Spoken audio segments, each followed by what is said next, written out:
목요일 새벽기도 나오신 성도님들을 예수님의 이름으로 환영하고 축복합니다. 오늘 하나님 말씀은 마태복음 24장 15절부터 28절 말씀으로서 심판을 피하려면 두 번째 시간으로 전하도록 하겠습니다. 마태복음 24장 15절부터 28절 말씀입니다. 그러므로 너희가 선지자 다니엘이 말한 바 멸망의 가증한 것이 거룩한 곳에 선 것을 보거든 읽는 자는 깨달을지언정 그때 유대에 있는 자들은 산으로 도망할지어다. 지붕 위에 있는 자는 집 안에 있는 물건을 가지러 내려가지 말며 밭에 있는 자는 겉옷을 가지러 뒤로 돌이키지 말지어다. 그날에는 아이 벤 자와 젖 먹이는 자들에게 화가 있으리로다. 너희가 도망하는 일이 겨울에나 안식일에 되지 않도록 기도하라. 이는 그때 큰 환난이 있겠음이라.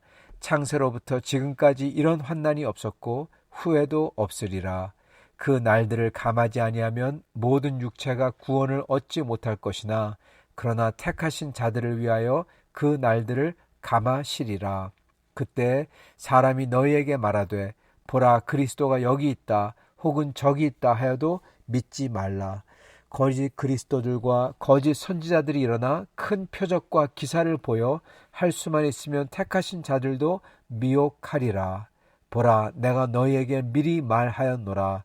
그러면 사람들이 너희에게 말하되 보라 그리스도가 광야에 있다 하여도 나가지 말고 보라 골방에 있다 하여도 믿지 말라. 번개가 동편에서 나서 서편까지 번쩍임 같이 인자의 임함도 그러하리라. 죽음이 있는 곳에 독수리들이 모일 것이니라. 아멘. 네, 오늘 말씀 제목은 심판을 피하려면 두 번째 시간입니다. 오늘은 어제의 말씀과 이어서 주님께서 장차 올 환난과 이 속에서 어떻게 주님의 백성들을 미혹하려고 할지 가르쳐 주시면서 이를 이겨내 승리하도록 주님께서 경고해 주시며 말씀해 주십니다. 주님 당시 성도들에게도 초대교회에게도 그리고 지금 우리에게도 앞으로 교회에 있는 성도들에게도 그리고 재림 바로 전에게도 주님께서는 거짓 선지자들이 일어나서 미혹한다 그렇게 말씀하십니다. 이 거짓 선지자들은 그 때때마다 계속 있다는 겁니다. 이게 주님께서 이걸 가리키시기 전에 이미 이게 일어났었죠. 이게 많이 일어났었죠. 근데 특히 여기서 보면은 주전 168년 안티오코스 에피파네스가 우상 숭배를 하라고 성전에다 우상을 설치했죠. 그래서 이거는 거짓 선지자보다는 어떻게 보면은 협박하면서 미혹을 했던 거죠. 그 당시 안티오코스 에피파네스는 자기가 메시아라고 주장을 했습니다. 쉽게 얘기하면 거짓 그리스도였던 거죠. 예수님 때는 어땠습니까? 예수님 때는 사두개인들과 바리새인들이 자기들이 가장 하나님을 섬기고 가장 옳다고 하나님의 정통이라고 하면서 그 속에는 어떻게 했습니까?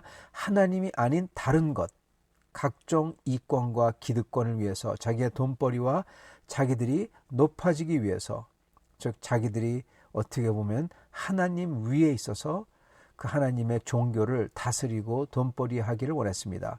즉 가장 끔찍한 돈 우상, 자기들이 높아지는 우상, 이거를 성전에 안에 들여다 놓고 안티오코스 에피파니스하고 똑같아요. 성전을 안에 거룩한 곳에 가증한 것을 우상을 들여놓은 거죠. 그런 다음에 가장 거룩한 척, 가장 하나님을 위하는 척 했습니다. 그게 멸망받을 가증한 우상이었던 겁니다. 그게 거룩한 곳에 들어와 앉아 있었던 거예요. 그러면서 이들은 다른 유대인들도 자기들을 따라해야 된다고, 이게 뭡니까? 미혹하는 거죠.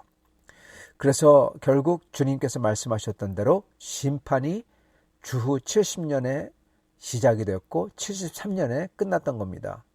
오늘 말씀에 나온 대로 정말 전무후무했던 그 하나님의 예루살렘, 그 이스라엘이 완전히 멸망하는, 성전이 완전히 멸망하는 그러한 사건이었죠. 저희가 알아야 되는 것은 이 예언은요, 그 당시만이 아니라 지금 우리 교회 시대의 우리에게도 유효하다는 것입니다. 그래서 예수님께서는 교회에게 이런 환난이 닥칠 텐데 그때 일어나는 여러 가지 미혹들, 예, 이게 일어난다는 겁니다. 이걸 이겨야 된다는 겁니다. 초대교회에서도 일어났고 지금 우리에게도 일어나고 있고 그리고 마지막 때 교회에게도 일어난다는 겁니다. 어떤 게 일어나냐? 미혹인데 어떤 미혹이냐? 사두개인들과 바리새인들과 같은 우상을 따르면서 가장 종교적으로 그러는 척하는 그러한 미혹하는 선지자들이 많이 일어난다는 겁니다. 여러분. 이때 우리도 이러한 멸망에 가증한 것을 거룩한 곳에 세워놓는 그러한 것을 보면서 이걸 파악할 수 있어야 되고 그걸 피해야 된다는 겁니다. 바로 다니엘이 이거를 예언했던 거예요. 진짜 주님의 사람들은 이것을 피하고 그리고 이것과 싸워서 이긴다는 겁니다. 다니엘서 11장 31절과 32절 이렇게 나옵니다. 군대는 그의 편에 서서 성소 곧 견고한 곳을 더럽히며 매일 드리는 제사를 폐하며 멸망케 하는 가증한 물건을 세울 것이며 이게 바로 예수님이 인용한 거죠. 근데 바로 그 다음 절 이렇게 기록합니다. 그가 또 언약을 배반하고 악행하는 자를 괴율로 타락시킬 것이나 미혹하는 거죠. 타락시킬 것이나 그러나 오직 자기의 하나님을 아는 백성은 강하여 용맹을 발하리라. 아멘. 네.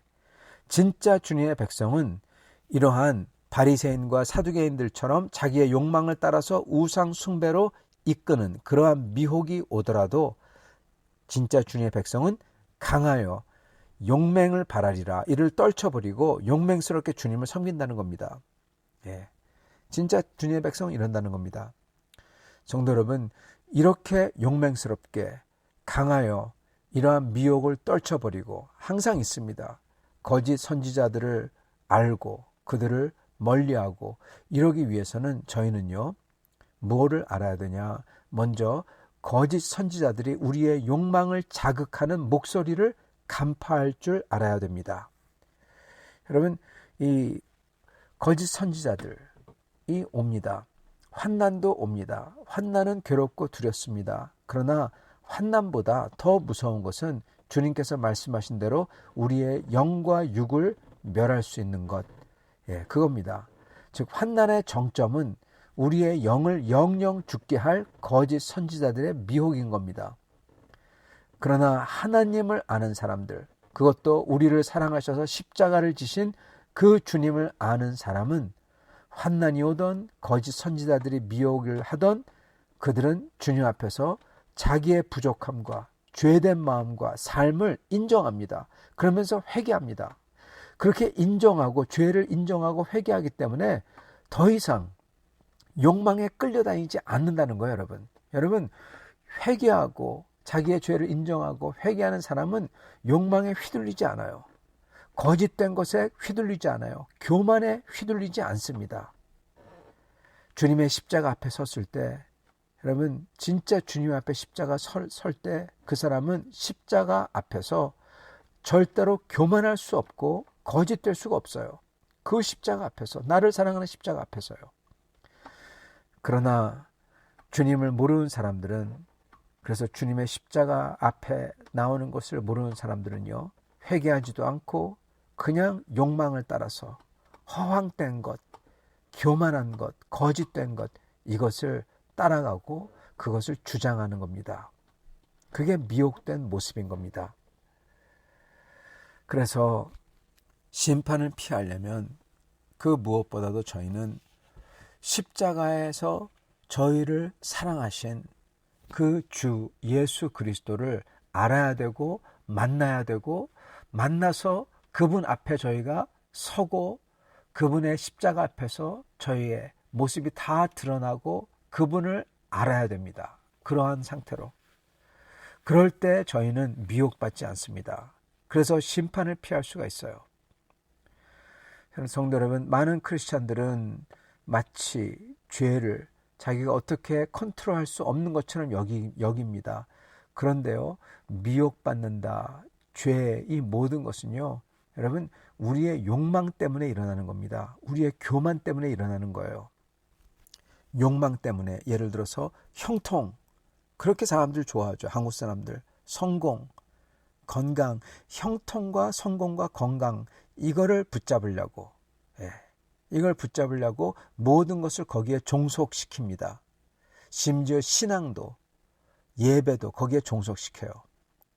성도 여러분, 제가 누차 말씀을 드리지만 이 사박자 구원, 이게 참 안 좋은 이유가 뭐냐면 그 목적이 결국 가서는 하나님이 아니라, 하나님을 섬기는 게 아니라 여기서 나오는 그 사박자 구원에서 나오는 그 콩고물에 있다는 겁니다. 즉 나에게 있다는 거예요. 다른 게 목적이라는 겁니다. 하나님이 아니라. 그래서 형통을 위해서, 결국 가서 형통을 바라가지고 섬기고 하나님 섬기고 예배하고, 물론 예배해서 그래도 결국 가서 하나님 예배하니까 좋지 않냐 그렇게 말씀하실지 모르는데 좋죠. 하나님을 예배하죠. 그러다가 어느 크리티컬한 순간이 올 때 결국 가서는 그 사람의 실체가 드러나는 겁니다. 그 사람의 목적이 드러나는 겁니다. 그건 바로 형통이에요. 성공이에요. 그게 사실 신인 겁니다. 또는 어떤 사람은 자기의 영적 욕망 또는 영적 교만, 영적으로 우월해지는 거, 그것을 따라서 갑니다. 그래서 큰 표적과 기사만 쫓아다니고 은사를 보고는 은사를 막 가지려고 하고, 치유, 신유 이런 거에 쫓아다니고 그런 거에 속아 넘어갑니다. 아까 똑같이 형통과 성공과 똑같이 결국 가서는 그렇게 해서 하나님을 섬기고 예배하면 좋지 않냐 그러는데 결국 가서는 여러분, 결국 가서 나중에 가면 크리티컬한 순간에 자기의 목적이 드러나요. 그게 뭡니까? 큰 표적과 기사, 은사, 치유 이런 거 가지고 다른 사람을 판단하고 이런 거를 쫓아다니고 이런 것만 가지려고 하고, 즉 자기의 욕망, 자기의, 여러분 이게 육체입니다. 죄스러운 육체. 영적인 거라고 하지만 이게 죄스러운 육체예요. 그것을 따라서, 그 교만을 따라서 가기 때문에 미혹받는 것입니다. 여러분, 속았다는 건 이겁니다. 자기의 교만과 욕망을 따르는데 그런데 그거를 몰라요. 그래서 자기의 교만과 욕망을 따르기 때문에 여러 가지 이 사단 마귀가 좋아하는 것을 따라가게 되는 거예요. 결국 하나님 뜻과는 다른 행동과 삶을 살게 된다는 겁니다. 그게 바로 그릇된 길로 들어섰고 목적지가 다른 겁니다. 미혹을 받은 겁니다. 그래서 우리의 목적지는, 우리의 궁극적인 목표는 반드시 우리 주님이어야 돼요. 다른 것 때문에 주님을 믿으면 안 된다는 겁니다. 성공 때문에, 형통 때문에, 건강 때문에, 축복 때문에 이러해서 믿으면 안 된다는 거예요. 스타팅 자체가 아예 틀린 겁니다. 떡잎부터 다른 겁니다. 그래서 암만 환난 때문에 저희가 사람들이 주님을 버렸다 또는 거짓된 가르침 때문에 미혹되어서 잘못됐다, 은사 때문에, 기적 때문에, 환상 때문에, 예언 때문에, 이런 것 때문에 잘못된 길로 들어갔다 그렇게 말하지만 물론 외부 요인이 중요합니다. 그러나 결국 가서는 자기의 허황된 거, 그걸 쫓기 때문에, 그걸 원하기 때문에, 또는 교만하기 때문에, 또는 욕망 때문에, 시기 때문에, 질투 때문에 이런 걸 따라서 거짓 가르침을 붙드는 겁니다. 여러분, 그게 바로 십자가에 달리신 예수님 앞에서 자기의 교만과 자기의 자아가 죽지 않은 사람의, 그래서 회개하고 새롭게 된 게 없는 사람의 모습입니다. 그 사람의 결과예요. 그런 사람들은 자기의 허황된 욕망을 따르며 그렇기 때문에 회개도 없고 계속 거짓된 것을 주장하고 따르고, 그럼에도 그거를 하나님의 뜻이라고 심지어 주장하고, 그럽니다. 그들은 주님을 만나지 못해서 그런 거예요. 그래서 저희는 하나님을 만나지 못하고 하나님의 뜻을 모르기 때문에 허황된 미혹을 따르지 않도록 저희는 오직 주님을 만나야 되는 것입니다. 그것도 십자가 앞에, 십자가에 달리신 주님을 만나야 된다는 겁니다. 그리고 세 번째로 심판을 피하려면 저희는요, 주님의 뜻을 알아야 됩니다. 많은 사람들은 주님을 만났다고 하면서도 이렇게 미혹되어 거짓 가르침과 은사주의와 기적과 환상과 거짓 예언에 빠져가지고 주님을 주님의 뜻과 완전히 반대로 사는 사람들이 있습니다. 왜 그렇습니까? 그들은 구체적인 하나님의 뜻을 몰라요. 즉, 더 구체적으로 얘기하자면 성경 말씀을 무지해서 그런 것입니다. 성경 말씀을 읽질 않았어요. 그리고 읽어도 그게 뭔지 몰라요. 모르고 읽었어요.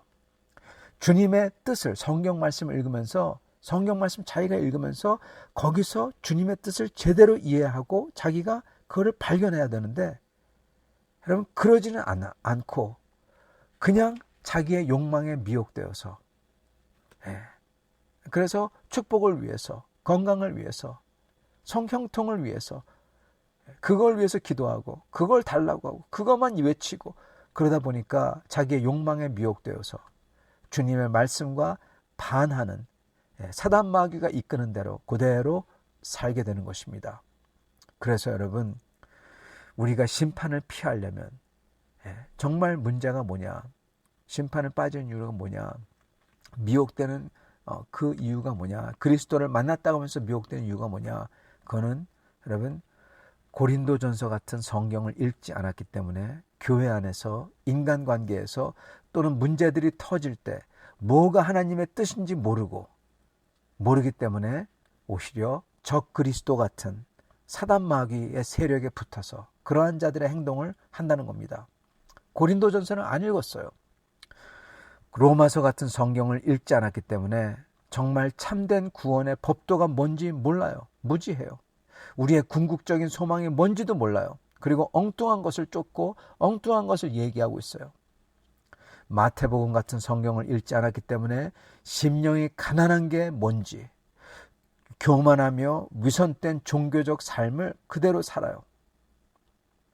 시편 같은 성경을 읽지 않았기 때문에 환난 속에서도 주님께 눈물로 회개하면서 그래도 주님을 믿고 소망하며 찬양하는 그 법을 모르는 겁니다. 그래서 하나님이 어려울 때 하나님이 계시냐 마냐 이런 소리하고 앉아있는 겁니다. 그리고 고린도 후서 같은 성경을 읽지 않았기 때문에 정말 십자가를 지고 가는 사람의 자세와 태도가 어떤지 몰라요. 주님의 종에 대한 태도가 그 모습이 어떤지 몰라요. 무지한 겁니다. 구약의 선지서를 읽지 않았기 때문에 주님이 원하시는 참된 공의가 뭔지 주님의 뜻이 뭔지 모르고 엉뚱한 이 세속적인 이 세상 사회 정의를 외치고 있는 겁니다. 공의는 외치지 않고 주님의 공의는 모르고 그런 겁니다. 그런 사람들은 심판을 피할 수가 없는 거죠. 사랑하는 성도 여러분, 저희가 심판을 피하려면 저희의 욕망과 교만이 죽어야 됩니다. 그러기 위해서는 십자가에 달리신 그 주님을 만나야 되고 그분 앞에 나아가 그 주님을 알아야 됩니다. 그리고 그런 후에는 주님의 뜻이 정말 뭔지 알기 위해서 성경을 읽어야 됩니다. 성경의 주님의 뜻을 알아야 돼요. 고린도전서를 읽으면서 교회 안에서 문제들이 터질 때 뭐가 하나님의 뜻인지 구체적으로 알아야 되고 로마서를 읽음으로써 참된 구원의 법도가 뭔지 우리의 궁극적인 소망이 뭔지 알아야 되고 마태복음을 읽으면서 주님이 원하시는 주님의 백성의 태도가 심령의 모습이 어떤지 알아야 되고 위선이 뭐고 참된 주님의 영적인 삶이 뭔지 알아야 되고 시편을 읽으면서 환난 속에서도 눈물로 주님 앞에 회개하고 주님을 믿고 소망하며 이길 수 있는 사람이 되어야 되는 거고 고린도 후서 같은 성경을 읽음으로써 참으로 주님의 종의 태도가 십자가를 지고 가는 사람의 태도가 뭔지 알아 그대로 살아야 되는 것입니다. 사랑하는 성도 여러분, 이렇게 삶으로써 심판을 피하고 주님께 칭찬받는 성도를 다들 되실 수 있기를 간절히 축원합니다. 같이 기도하겠습니다. 아버지 하나님, 오늘 말씀을 통해서 저희에게 경고하시며 알려주신 그 내용 감사를 드립니다. 주님, 저희가 그 무엇보다도 주님 앞에 겸허하게 겸손하게 엎드리게 도와주시고 특히 십자가에 달리신 그 우리 주 예수 그리스도의 그 사랑과 긍휼 앞에 엎드릴 수 있도록 도와주시옵소서. 왜냐하면 십자가 앞에 섰을 때 세상의 그 모든 자랑이 다 죽게 되고 모든 교만이 녹아내리게 되고 오직 나는 죄인이라고 고백할 수 없기 때문입니다. 주여, 그렇게 겸손하게 겸허한 자로서 주님을 알게 하여 주시옵시고 그 자세로 주님을 따르게 하여 주시옵소서. 주여, 그러면서도 자기의 욕망을 따라서 미혹되어 세상 형통과 성공과 영적 파워와 은사와 능력을 쫓는 사람들, 그런 이들이 되지 아니하게 하여 주시옵시고 오직 그러한 교만을 깨어부수고 오직 저희의 그 육신의 욕망을, 육적 욕망을 깨어부수사 오직 십자가 앞에 온전하게 엎드리며 서는 저희를 되게 하여 주시옵소서. 주님의 말씀에 기록된 주님의 뜻을 구체적으로 알아 오직 주님의 뜻을 따르며 저희도 십자가를 지고 따르는 사람들 다 되도록 축복하여 주옵소서. 예수 그리스도 받들어 기도드리옵나이다. 아멘.